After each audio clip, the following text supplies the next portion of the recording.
Good afternoon, everyone. Thank you for joining us today on our Phoenix-based town hall. My name is Josh Black. I am APFA National Secretary, and I'll be moderating this event today.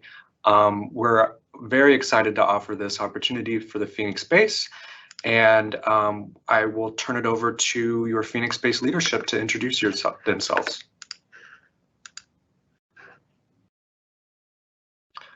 Robin, you're on mute. Well, that's a good way to start, isn't it? Hi, everyone. I'm Robin H., your Phoenix-based president. We are very excited to have you all here and have our first base meeting in a town hall style online under your new leadership.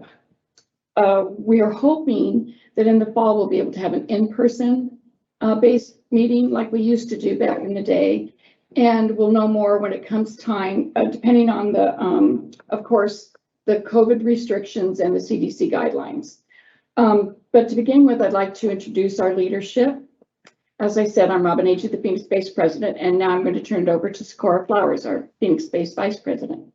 Hello, everybody. I'm Socorro Flowers. I'm the new vice president for the Phoenix base. It's been an exciting adventure and getting to meet new people and answer the questions. So I'm hoping this town hall is the beginning of an open forum so that we can get more communication from you as the membership and try to get more support for you when we can. And now I'm going to introduce Robin Walters, our regional representative. Good morning. Thank you so much for joining us today. My name is Robin Walters. I am the regional representative for the Phoenix base. I work directly for the national office under Larry Salas, who is the national vice president. Just a little bit about my role in place is to support the Phoenix base leadership, Robin and Socorro, and the other base council reps.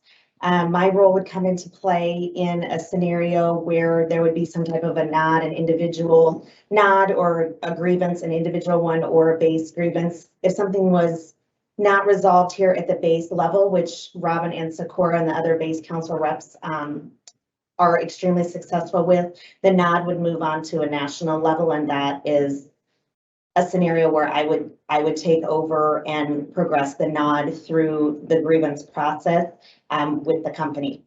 My contact information is available on the APFA website under the Phoenix base page. We hope you become familiar with that page, but if there's anything that I am able to assist any of you with, or if you have questions, please do not hesitate to reach out to me. Thank you so much for joining us today. I'm going to go ahead and introduce Gene Labatt. He's a base council rep here in Phoenix. Hi, I'm Gene Labatt. I'm one of your base council reps. I basically do grievances along with Robin and Ralph Loretta. I've been doing this for 31 years. So all my information is on the union page. If you have any questions, most people know me. I've been in this space for many years. So now I'd like to introduce Rhonda Scanlon. She's a BCR, and she does a scheduling contract desk rep. Hi, everyone. My name is Rhonda Scanlon, and I'm a base council representative, as well as working at the scheduling and contract desk. And so the scheduling and contract desk is there to support you with all your scheduling and contract questions that you may have. And we'll talk about that a little bit later, but we just want to let you know that APFA is here for you to help with all contract and scheduling questions. We've recently expanded our hours, and so we're just here to help provide whatever support you need. Okay, it's coming back to me now, and I'm just going to do just a little housekeeping. I know a lot of people are concerned about that good point that you earned if you work from July 1st through the 7th. From what we understand, they're starting to be input into your accounts. They're doing it in batches. If you don't see it by the end of work on Friday, then you need to call your FSM to see where the point may have gone, or if they haven't input to your group yet. I'd also like to talk about our Phoenix base page that, and Socorro will be going into that a little bit more in depth later, but you need to get familiar with it. And the one thing that I do want to also reiterate is we no longer have the 480-966-1231 number. I've been getting queries from people that say they call that and it says it's disconnected. Our new number is 800-595-1471. Once again, that's 800-595-1471. When you call that, it'll give you a list of extensions. 0 is for general questions. Extension 2 will come to me. Extension 3 will go to Socorro. Extension 4 is for meetings, and so on. Just listen to the whole menu and then hit the extension that you need. That shoots an email right away to whoever is monitoring that line, and we'll get back to you as soon as possible. As also, if you go to the Phoenix Space page, you can find our cell phone numbers. As always, mine is 480-238-2303. Now we're going to turn this over to Rondi, and she's going to do a little PowerPoint presentation about some of the frequent questions that they're seeing at the contract scheduling desk. All right, so the contract and scheduling desk is a resource available to all flight attendants. We recently expanded our hours. Next slide, Josh. So our phone number is 817-540-0108, and we're open Monday through Friday from 7 a.m. Central Time to 7 p.m. Central Time. And we also have a live chat available, and that is from 3 p.m. to 11 p.m. Central Time, Monday through Friday, and 9 p.m. to 5 p.m. Central Time, Saturday, Sunday, and holidays. So these are new expanded hours for us. So essentially we're available for you 12 hours a day in person, and then another 8 hours available by live chat. Live chat, you can access us through the APFA website. And if you see in that little PowerPoint, there's an orange circle with the chat bubble. That's just click on that, and that's how you'll access the live chat. So the questions that we get frequently, you think, okay, what is something that I can call the contract and scheduling desk for?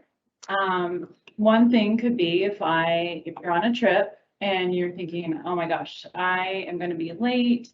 I don't really know how long I have. If I'm a line holder or reserve, if I have to have 12 hours minimum rest, if I have to have 11 hours minimum rest, do I need to have the FAR rest, which is 8 hours for most trips? You know, what exactly legalities are coming into play? What sort of contractual legalities are coming into play right now? So that would be called illegal through no fault if you have a transition between one trip to another trip. There's a FAR illegality, contractual illegality, and then a direct conflict, which would be when you end one trip but after your trip was supposed to start. So if you're supposed to come home on a Monday and then go out again on Tuesday, but for whatever reason your trip comes home on Tuesday, that's now a direct conflict. So go ahead, next slide. Next slide, Josh, sorry.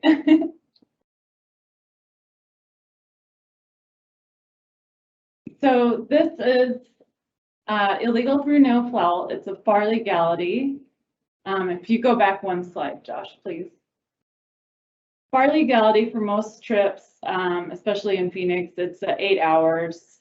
So you need to have 8 hours between one trip before you start the next trip. If you are under 8 hours, you will be pay protected.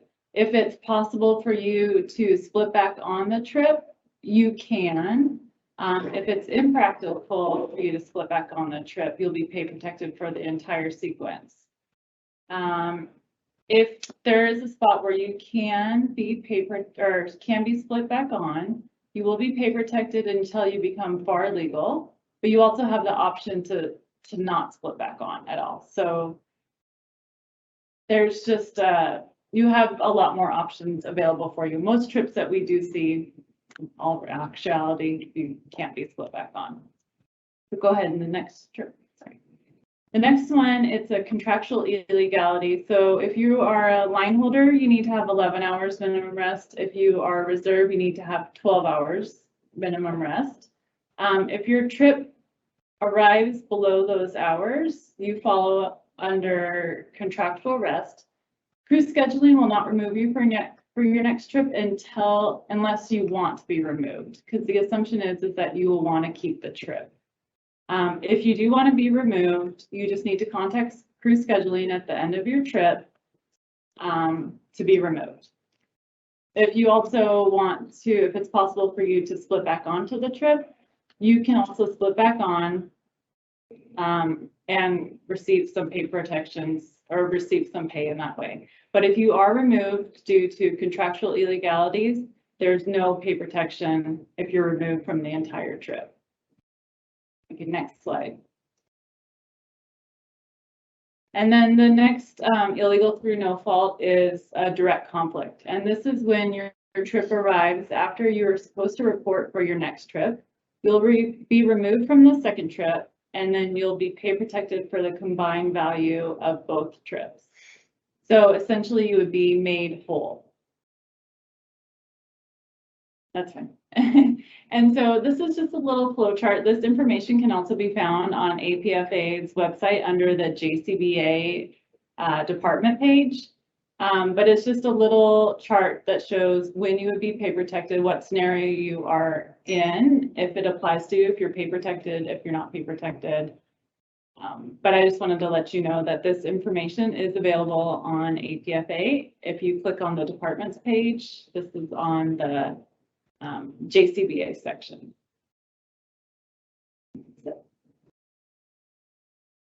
So again, the contract and scheduling desk representatives are here to help you. In Phoenix time, essentially, we're available at 5 a.m. So if there's something that you really need to discuss, we're here to help you. You can just feel free to call us. And then the live chat is available until 9 p.m. Phoenix time. So we're available for you if it's just a simple, you know, if you think it's just a simple question instead of asking Robin or Sakura, we can definitely help you. So. Hello, everybody. So as Rondi just left there, if sometimes if we're not necessarily available, Robin and I can't actually juggle more than 2 phones at a time. That's also a great resource. I even actually have reached out to the contract help desk. It's great because you can actually text them and do your live chat. One thing I'd like to go over, it was mentioned, is the APFA Phoenix base page. So you do have to actually go to apfa.org. And then you would log in with your passcode. Yes, another password. So you may have to do forgot my password to get in there. But when you get into the base page, we've got this updated. So you can actually click on bases and then choose Phoenix. Then you can see that it's updated with Robin's information, my information, Robin Walters' information. And then all of our base council reps are also listed there. And some of the specialty projects that the base council reps actually also participate in. So you can actually contact those individuals directly. And if you keep scrolling down to the bottom, if you are not getting our Phoenix base briefs, please make sure that you go ahead and click and subscribe to those Phoenix base briefs. We also have some additional information for the Phoenix parking account update form. And then there's the dispute information sheet specific to Phoenix. So this particular form, if you'll see, oops, that one, I'm sorry. He was going on a tour and I wasn't paying attention. Okay, so this dispute information sheet, this is not a notice of dispute. This is just basically a contact form that actually gets sent to us. And I'm actually looking at it and I realize it even is so old, it has a CAT crew number. So and that is a required form, a required number to fill out the form. So some homework for me to do. So then let's go back to that page, and I want to go back to the based contact form. And this actually is for a notice of dispute. And this form is not specific to base. So that's why it's very important that you select the Phoenix base. That's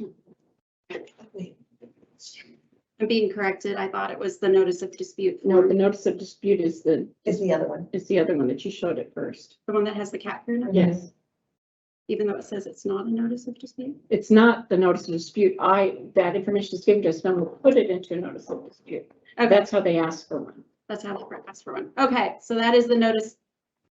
Back a step, that dispute information sheet is for the notice of dispute. I stand corrected. Okay, one of the things that's important is information does go away when they start the next month, like June is already not visible to us. So when something is happening to you, make sure that you get as much information as possible that can be passed on to Robin or to myself. HI1 screens, which is also your FOSS screens, the trip from Crew Portal. Make sure you also can grab it from the mobile CCI. That's the HI3 current sequence. And just when talking about some of these DEX things, they're very unfamiliar to us in Phoenix. So if that's something that you ever want to actually have one of us or somebody go over in person with you, please reach out. We can make arrangements to try to do that. We can either try to do like walking you through on the phone. Maybe there's a time we can meet at the airport or anything like that so that we can go over those. So I want to go back to the home page for the APFA page.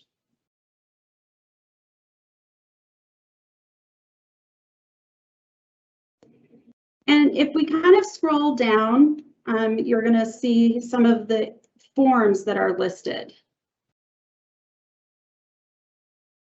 And like, there's some self-disclosure forms that you can do for a COVID-19 exposure report form. There's PBS Miss Award report form. Now, I want to stress that this PBS Miss Award form does not take the place of actually filing on the support tab. This is not official. This is just notifying the scheduling committee at APFA National. So if you do feel that you have something wrong with your PBS award, make sure that you fill out the support tab that's on the Crew Portal, because that is your official basically filing that you are disagreeing with your award. That replaces making a phone call to the fabric. Then there's also the scheduling systems issues report form. Let's go ahead and click on that one. So if you are actually experiencing something that is an issue, you can select the base. Of course, that would be Phoenix. And if you scroll down, you can see the systems affected, and there's a drop-down menu. But if you're having an immediate problem with a particular application of our scheduling system, let's just say Rhoda or ROTD, you can fill this out, and this can actually be researched by the contract scheduling chairs, and often they can get back to you quite quickly. They have access to a higher level of information than Robin and I have at the base level.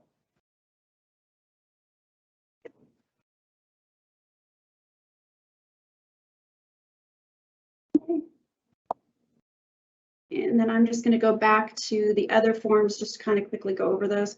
Often, if you have an irregularity with hotels and transportation, if you fill out something on the tablet, that information is not necessarily shared with the APFA hotel chair. So that's also a form that can be used. These forms that are on this front page do not require a password to get into. So that if you don't have your password set up or you don't remember it, you can just open the page and get to these forms. Of course, there's also the pay discrepancy form. And then if somebody is asking for you to board early, that's an early boarding violation form as well. There's also quick links below that. Some of those are going to require your passwords to actually access those areas.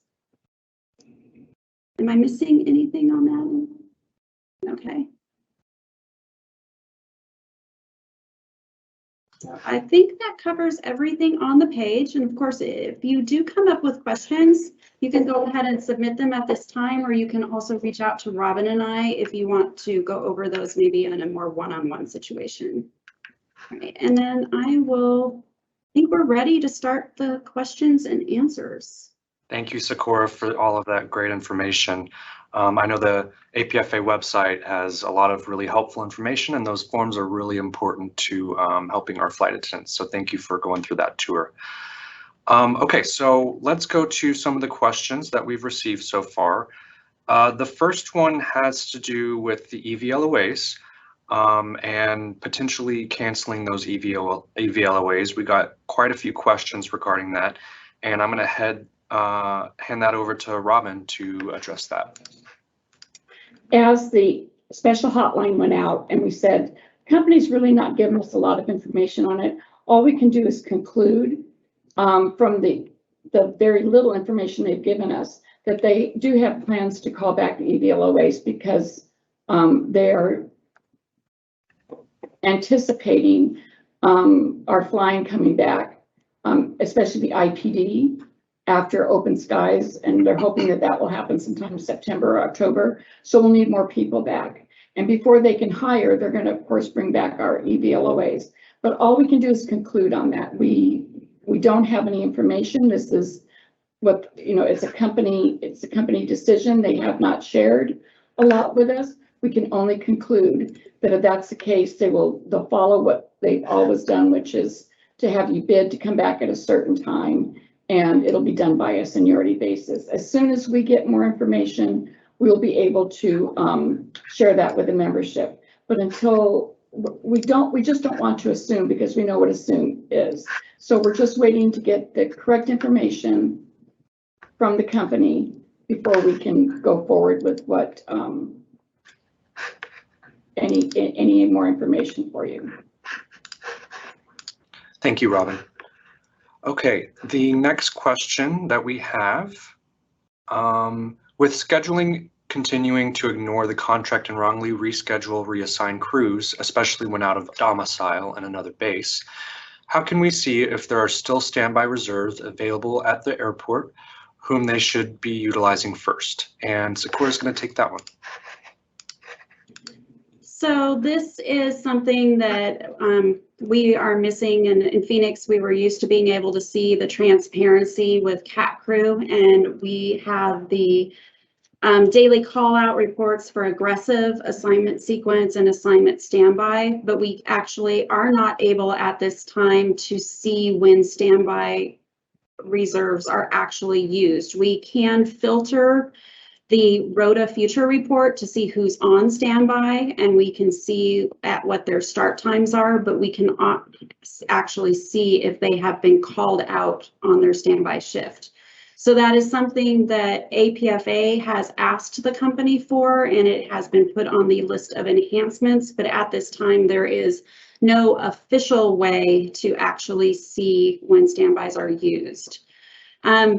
If you feel that the contract is being ignored, and you as a right can always ask to speak to a senior on duty and ask if the standbys have been used at that particular base. And then the form that I showed you that was the scheduling issues report on the APFA website, I also recommend that you fill that out, because then it can be researched at the national level. And this is also a good point where you can actually call the contract help desk and you reach out for their assistance, and you can either call them or text them as well. Thank you, Sakura. Next question we have, has the pairing optimizer had more control over building our pairing since COVID? If so, when will this go back to normal, or is this our new normal? Sakura. So as Robin has put out in our monthly base briefs, we sit down and look over these trips, and we have a meeting with the company where we're on the phone with, or on the call with, all of the other base representation. And the optimizer itself has not changed. The flying has changed. So this is not necessarily, well, we're hoping this is not the new normal. We're hoping that eventually the IPD flying will come back, and then there'll be more flying throughout the system. But at this time, all of the flying is being fed into the optimization program, and trips are being built for every base. And it's being built by base based on their head counts. We did recently ask a question and find out that many of the things that we complain about, that we hear from you as well as the membership complaining about the trip construction, is actually a system parameter and not per base. As Robin put out in the base brief, we found out that really at the base level, we can only request to have adjustments to the length of the trips, say less 4 days, more 1 days, more 2 days. We can request that 4 days have some consideration for being commutable on the trip, not just being what the 4 days look like. But we can't actually ask at the base level for sit time, number of legs, or how the layovers are actually structured. So that's something that's going to have to be looked at, hopefully, as a member, as your representation. That is something that we can maybe get an agreement on, and then actually go back to the company with that. So hopefully the flying will help with that when it comes back. As more IPD opens, then some of the bases such as Dallas, New York, Philadelphia, Chicago, and LA will have more IPD flying to cover, and then that will change what is available to domestic. And hopefully we're going to be seeing that London Heathrow back as well. So we continue to fight for better pairings, but we found out that we kind of need to change the strategy and not just be a request at a base level, but as a united voice. Great, thank you for that answer. Next question we have, does anybody involved with keeping update to date on how the growth of big cities, know what's going on with the Phoenix area, with the huge growth and 3 new hotels and companies that are opening up in the Phoenix metro area? This is now making much needed increase in service to our hub. I think Robin's going to take this one. Yes. As we've stated before, the flying is not going to change in Phoenix as far as departures and arrivals. What has changed is who's flying these flights, or who's operating, who's working the flights. And what the company has done, along with this one solution that Socorro talked about, is they're actually following how they're scheduling these sequences by following the routing of the aircraft. So flights that we used to do when we were America West, that started here in Phoenix, and even as US Airways, are now being done by LAX, Dallas, and other bases that are coming in, and they leave the next day because they're following the routing of the aircraft. We're still getting flights, sequences that start in Phoenix, but there may be sequences that we've done in the past that the aircraft starts in LAX or Dallas, and then it comes to Phoenix, and now they do that. What they're doing is following the routing of the aircraft. Hopefully we will see that change, but there won't be a diminishment of American presence in Phoenix. It just may not be that we are doing all the flying. I hope that answers your question. Josh. Thank you, Robin. Okay, next question. Why isn't APFA negotiating with AA to immediately end the reserve commitment for a flight attendant with 35+ years of seniority? Why stay with the company when you cannot look forward to attaining no reserve status? And Gene's going to take this one. All right, guys. Well, I just want to let you know, I do have some experience being on 2 former negotiating committees. I'm not on the current negotiating committee. And with my experience, reserve is a cost item, and usually cost items are done, they're into the end of the contract negotiations because it's a money component. And with my experience, money components and most contract items of significance are not negotiated out of Section 6.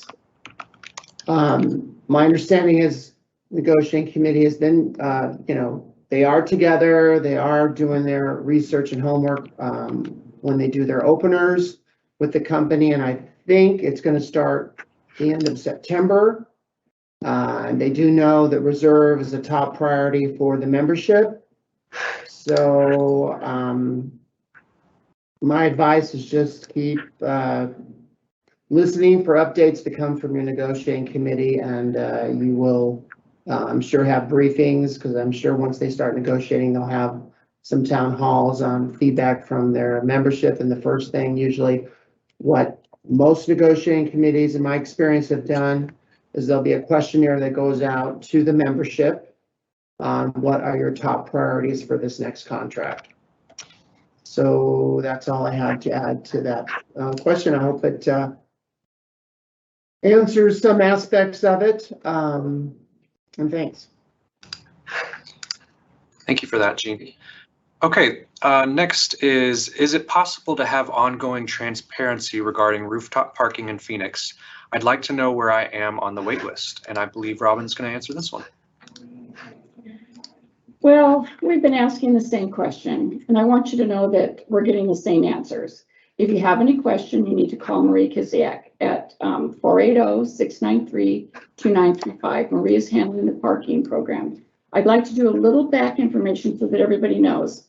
The number was thrown out 100. We don't know exactly how many spaces were given to American by the city of Phoenix for rooftop parking, but let's just say we're going to go with 100. That didn't just come to flight services. That was divided between the pilots, flight services, the ramp, and the city, our ticket counter and gate, so the ground crew. And they divided those by a proportionate number of people in each group. So I'm sure that we were probably close to the top in it, but it may just have been 20 spots that we were given. And the decision was made by flight services to do it in seniority order. Everybody put in their request, and they did the top, however, because they wouldn't even tell us how many we eventually ended up with in flight services. We will continue to ask, and hopefully we get an answer. We will share it with you. But at this point, they're telling us, if you need to know where you are on the list, call Marie and she will let you know. But we did not get a huge amount of spaces on top of the roof for this. And it was done by date of hire, company date of hire. And that's how they decided who was going to get the slots. And then you are listed in company date of hire on the standby list. So you can call Marie and she is supposed to be able to tell you where you stand on that list. I know that there's been other questions also about if we're going to have any other offer, any other type of parking. At this time, the city of Phoenix is not telling us anything. We have been working on that. Flight services has requested other types of parking. The only other thing we've got is what was put out in our base brief, and that's that if you would like, you can give up your parking here in Phoenix and just take the $60 and park elsewhere. Just remember that not always is the East Economy going to be open for parking. They may be full. The same thing with the West Economy parking, simply because people have been cooped up for over a year and now they've got that stimulus money and they want to fly. And I think we've seen that on our flights, a lot of that stimulus money flying. So, but there are outside companies like Big Spot and some other ones. We'll keep looking into that, and if we can put that on our next base brief, we will.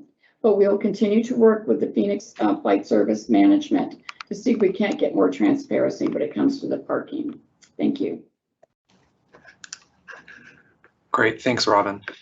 The next question we have is, when will we see an updated seniority list? And I reached out to our contract and scheduling chairs, and they informed me that it is contractually within 30 days after July 1st. So it should be posted no later than July 31st. Next question. Been told a fine line. So if on reserve and at the end of the month they assign trip that goes into a flex day and there's nowhere to replace that day, can I deny the trip? And Sakura. So I have to apologize. I'm a little confused with how the question is worded. The fine line, so if on reserve at the end of the month, they assigned a trip that goes into a flex day. So this could, let's just cover first, if you're flown at any time into the month into a flex day, you are entitled to a mutually agreed upon golden day.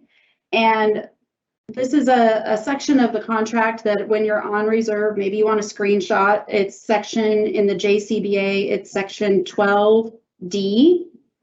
And items 1 through 3 talk about rescheduling of flex and golden days. That's page 12-4 and it goes into page 12-5.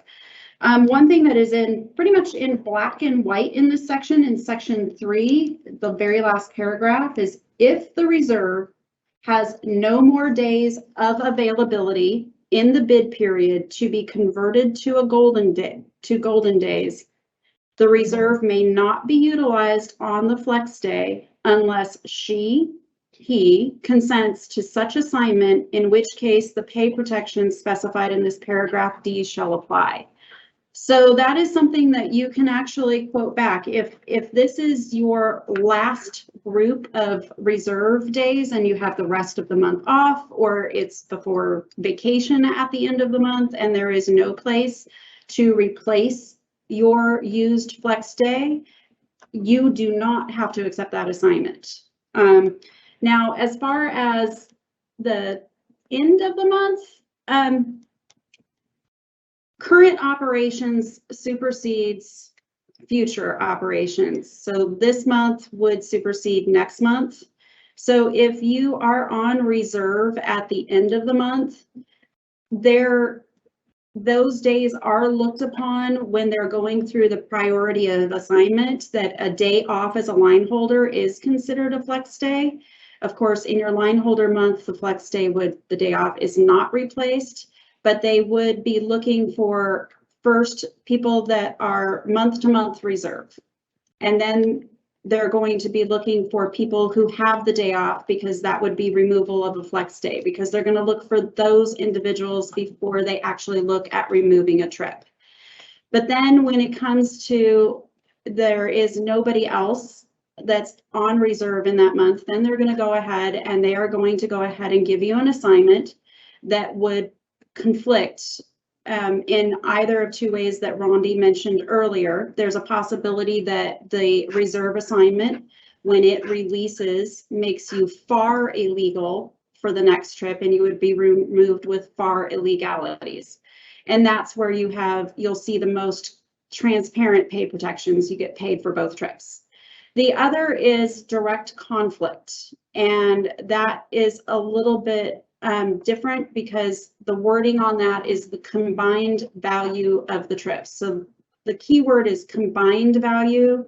If it's direct conflict, that's the trips overlap. And that would be that if you are basically coming in and the other trip would have already departed. Now, if crew scheduling splits you back on the trip, then that might happen. The other is direct conflict. They just basically take the value of the reserve trip at the time of assignment and the line holder trip as it was awarded, and you will be paid that combined value. So actual operations of the reserve trip might determine what the pay guarantee is that shows up on your schedule after you complete the reserve assignment. Just to use a quick example, let's say you have a 10 credit reserve trip that direct conflicts with a 15 credit trip, line holder trip, that's 25 hours. If you complete the reserve trip with no other additional irregular operations, then that trip is worth 10, and you'll see a paid guarantee of the 15 hours for the line holder trip that was removed as direct conflict. If the reserve trip has its own irregular operations, and let's say it turns into a 15 credit 3-day. That will pay the 15 credits. And then once that trip completes, the pay guarantee line item that would show up would be 10. So at the end of the operation of the reserve trip, you still would never be paid more than the 25 hours for direct conflict. So that's a little bit of a different math. So if you have any questions after that, feel free to reach out to me. So I think that's what kind of answers those questions. I'm just a little confirmed by the wording that came through on the messages on that. But really, the only way that you can ever deny the assignment is if it's going into a flex day and it is no place to actually replace the flex day in that reserve month. Of course, you can't be utilized on a vacation day unless that's an out of base mishap that they can't get you back before the vacation day, but they can't actually assign you into it before you leave Phoenix. Okay. Thank you, Sakura, for that. Our next question, any information on getting those of us who are displaced back to Phoenix? The commute is so difficult. Other airlines are offering positive space for commuters. Any thoughts? Also, would there be any consideration of getting parking allowances for commuters who have been displaced? We are reimbursed for parking, however, the allowance doesn't cover the actual costs. Robin. I'm just going to let you know that on every single phone call with the company, every chance we get, we throw in about getting our displaced flight attendants back. This is our number one desire for our base, is to get all of you back to Phoenix. We have an allocations call. We said, well, when they tell us that we don't have the manpower, we say, well, we would have the manpower if you brought those 468 flight attendants back to Phoenix. We also say it in our planning calls. So if we say anything with Cindy Simone, who's the Director of Labor Management, I always manage to slip it in there, as well as anybody else that's on the call. We make it it's a priority of ours to try to get you back as soon as possible. It'll make everything, I know it'll make it easier for you, because I know the commuting is hard for you. And it'll also make it easier for the rest of the flight attendants that are here in Phoenix. We'd all love to see you come back. As far as the parking, unfortunately, that is contractual. As far as, you know, the money that's given, they set an established amount, and it's in the parking that you will get the amount that's given at the base that you are, where you're based. And if that's $60, and that's the amount you'll get to park at your commuter base. That's something that we can look at changing in the next contract. We can always put that in as a thought or as a request to the negotiators to see if they can't do that. I know that you are reimbursed for the parking, and sometimes it's not that much. I think LAX is 40. It varies. It varies between bases. We will continue to ask for it. As far as commuting, giving positive space, that's something else that's not in our contract, but we can always bring it up. But we are not the only base that has commuters. And we're not the only base that has displaced flight attendants. You have to remember that Raleigh, Durham, and St. Louis are no longer bases, and we were also displaced to Dallas and to Charlotte.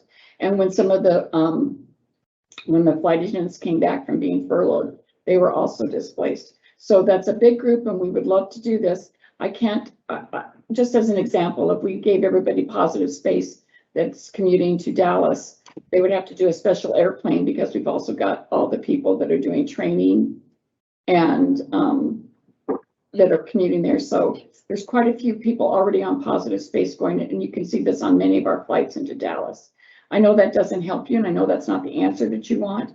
It doesn't mean that we won't still bring it up and see how it, you know, like they used to say, you know, raise it on the flagpole and see how it waves. So we will bring it up and see if there's anything that can be done. But at this point, I don't know how open they're going to be with that. So, but if we get any information, we will share it with you. Josh. Thank you for that. The next question we have, when on reserve, can I put a single day off at the end of my vacation days? I assume this would be a golden day. And Socorro's going to take that one.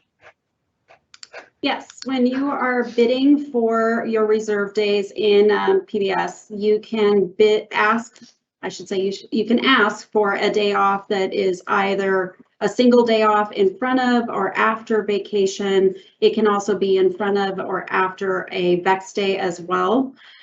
Flex days contractually are supposed to be placed where the company can fly you into a flex day. So if you cannot be flown into a flex day, then that day should be a golden day. But I'm going to stress should. My experience in the fabric is I did see placements that were done because the PBS awards the actual days off, and then there's a second application after the award that actually does the placement of the flex days and golden days. And just depending on what you were actually awarded in PBS, the Flex Day Golden Day app may actually put flex days where they can't be used. And I've had this happen to my own schedule, and those were just days that I knew that the company couldn't use. So I actually ended up getting more golden days because of where they put them. So yes, it should technically be a golden day. Again, and then I'll just back up. You have to be able to actually hold that day off with legal patterns and then at your seniority. Great, thanks, Socorro. Next question. I know of a crew who through TTS picked up a 2-day, one leg red flag trip and was reassigned prior to departure on day 1 to a much worse trip, returning hours later than the original trip. The question is a red flag trip handled the same as any other trip? Can you refuse a trip given this situation? And by working red flag, flight attendants are helping the company on their days off. Socorro. So yes, when we pick up red flag, we are actually helping the company in daily operations cover the flying. But a red flag trip, or whether it be a published trip or a systems trip, one of the 31,000 trips is treated just like any other published sequence. And it can be rescheduled prior to the actual report or prior to departure if it does meet certain parameters. And those parameters are actually if the company has made every attempt to cover the reschedule with reserves without, it basically can't create a further delay to bring in reserves. So those questions actually have been brought out in recent hotlines from APFA. There was rescheduling part 1, 2, 3, and 4. Those actually, it might be good to screenshot and carry around, but let me actually, that's in section 10. So all of that is in section 10J, starting in page 10-23, where they can go through the revisions. They are, again, being able to look up in the base and seeing who is actually on standby would be very helpful in this situation, because then you could see who is still maybe at the airport to cover the actual operations. But you can also look at the daily call out report to see what reserves are being used. I do know of a situation that happened, I believe it was at I think it was the beginning of this month, on the 2nd of July, where this was done. And at the time in Phoenix, there were no additional reserves to cover the situation. All reserves were utilized, including those that were standby. I think that answers everything. Yep, I think I covered everything in that question. Thank you, Socorro. Okay, our next question. What do we do if there's no hotel assignment for a reserve assignment? Can we decline assignment until the hotel is procured? There was a whole crew stranded in Tampa, had to Uber to MCO for a hotel. Robin. Well, you should have a hotel assignment before you leave, and it is in the contract that it has to be on you need to know where it is by the time that you land. Has this been happening? We know of instances where it's not. We found out about the Tampa crew after it happened, and we're able to secure ground pay for them. because of the length that it took, and they were reimbursed for the Uber ride to Orlando. It caused quite the stir that this happened, because that's, you know, we've had it where they landed in DC and had to go to Baltimore. That was the reason why the company came up with their, what's the name? Biz Hero. The Biz Hero. However, we don't support the Biz Hero, you know, because we're not sure how it works and everything. And, but it has helped quite a few flight attendants when they've landed to be able to secure a hotel when we're in irregular operations. As far as, I would never refuse the trip, but as soon as you get the trip, and that's a 2-hour call out, and you don't have a hotel, then you call one of us, or you get a hold of the APFA contract desk, and you can call the hotel desk yourself using the 800 number that we call for scheduling, and you tell them you want that hotel information before you leave Phoenix. They're supposed to give you an answer as to when they'll have it for you. The majority of times that they've done that, they've been able to give the flight attendant their hotel assignment prior to them taking off. There have been times when it's happened during flight, but we all know that we can get that information too when we're flying. If there's anything other than that you're concerned about, please call us so that we can get involved and get that information for you. Josh? Great, thank you. Next question. Where'd it go? The new FAA rulings with weight and balance causing many issues with weight restrictions and commuters getting to and from work. Is there anything being done with this being denied jump seats? Who would like to take that one? I guess I'll take that one again because everybody's kind of looking at me. So I asked Chris Hookstead about it and he was unaware of it, but we all know what happens in Phoenix when it gets hot. There's going to be weight restrictions. And when it's 118 at noon, they're gonna weight restrict flights. And we're not gonna have some jump seaters able to get on, whether pilots or flight attendants. I know a lot of our pilots have been, you know, really working with the numbers to make sure that we can get our commuters on. But I would suggest that when we're on this time of the year, when it's so hot and all the weather here and in Dallas, that you try to leave a little bit earlier in the day, that, you know, so that you know that you've got that time to get over there on, you know, or the day before, if you think that that will help you. I understand that this isn't what you want to hear, but unfortunately, when it gets to 118, 119, and we're hearing that there may be days in August that are 120, you know that there's going to be weight restrictions. And if we can't put paying passengers on, they're not going to be putting on the jump seaters also. But we will continue to find out what the information is on this. And that's the only information that we've been given right now, is just that it's due to the weather, the heat, and that the pilots are doing their best to try to get as many people on as they can, especially our commuters. Great, thank you, Robin, for that answer. That just about wraps up all the questions that we've been submitted for today. Once again, we want to thank everyone for joining us and taking time out of your day. And I'm going to hand it over to Robin to close it out. I hope that I'm really excited that we had as many people join as we did today. I was a little concerned, but hopefully we can continue to get more people to join, especially when we're in person, because we'd like to get this information out. And because we're going into Section 6 negotiations, we need to be informed as a group. So make sure that you've signed up for those emails from APFA. Wear your APFA pin. Let the company know that we're standing united.